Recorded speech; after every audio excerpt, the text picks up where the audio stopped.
Hello friends, welcome to my channel. இன்றைக்கி வந்து economics பார்க்கலாம். 10th புக்கு தொகுதி 1லேருந்து மொத்த உள்நாட்டு உற்பத்தி மற்றும் அதன் வளர்ச்சி ஒரு அறிமுகத்திலிருந்து பாக்ஸ் நோட்ஸ் பார்க்கலாம். 1867 to 68 முதன் முறையாக தாதாபாய் நவ்ரோஜி தனது இந்தியாவின் வறுமை மற்றும் ஒரு பிரிட்டிஷ் இல்லா ஆட்சி என்ற புத்தகத்தில் தனிநபர் வருமானத்தை பற்றி முதலாக கூறியுள்ளார். அதாவது தாதாபாய் நவ்ரோஜி தான் இந்தியாவின் வறுமை மற்றும் ஒரு பிரிட்டிஷ் இல்லா ஆட்சி என்ற புத்தகத்தில் ஒரு தனிநபர் வருமானம் எப்படி இருக்குது அப்படின்னு ஃபஸ்ட்டு சொன்னது யாருன்னா தாதாபாய் நவ்ரோஜி. எந்த இயர்னா 1867 to 68 சொல்லியிருக்காரு.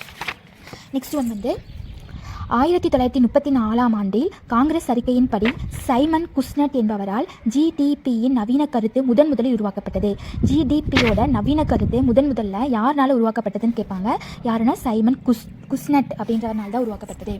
நெக்ஸ்ட்டு ஜிடிபியின் மதிப்பீடு. புள்ளியியல் துறை அமைச்சரவையின் கீழே உள்ள மத்திய புள்ளியியல் அமைப்பு சிஎஸ்ஓ ஜிடிபி சம்பந்தப்பட்ட ஆவணங்களை பாதுகாக்கிறது. தொழில்துறையின் உற்பத்தியை ஆண்டு கணக்கெடுப்பு நடத்தி தொழில்துறை உற்பத்தி குறியீடு ஐஐபி, நுகர்வோர் விலை குறியீடு சிபிஐ போன்ற குறியீடுகளை வெளியிடுகிறது. எது?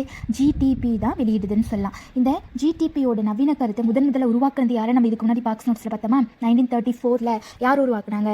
சைமன் குஸ்னட் அப்படின்றவர் தான் உருவாக்குனாரு. ஓகேவா? Thank you friends. மனித மேம்பாட்டு குறியீடு HDI. மனித மேம்பாட்டு குறியீடு என்பது 1990 ஆண்டு பாகிஸ்தானின் முஹப் உல் ஹக் என்ற பொருளியல் அறிஞரால் அறிமுகப்படுத்தப்பட்டது. இது மனித மேம்பாட்டு குறியீடு அப்படின்றது 1990 முஹப் உல் ஹுக் என்ற ஒரு பொருளியல் அறிஞர்னால தான் மனித மேம்பாட்டு குறியீடு அறிமுகப்படுத்தியிருக்காங்க. பிறப்பின் போது வாழ்நாள் எதிர்ப்பு, வயது வந்தோரின் கல்வி அறிவு மற்றும் வாழ்க்கை தரம் GDPயின் மடக்கை செயல்பாடு என கணக்கிடப்பட்டு வாங்கும் சக்தி சமநிலைக்கு PPP சரி செய்யப்படுகிறது. UNBயில் வெளியிடப்பட்ட சமீபத்தில் மனித வளர்ச்சி மதிப்பீடுகளில் இந்தியா 189 நாடுகளில் 130வது இடத்திற்கு உயர்ந்துள்ளது என வெளியிடப்பட்டுள்ளது. இந்தியாவின் 2017 HDPயின் மதிப்பு 0.640. இது நாட்டை நடுத்தர மனித மேம்பாட்டு பிரிவின் கீழ் இடம்பெற வைக்கிறது.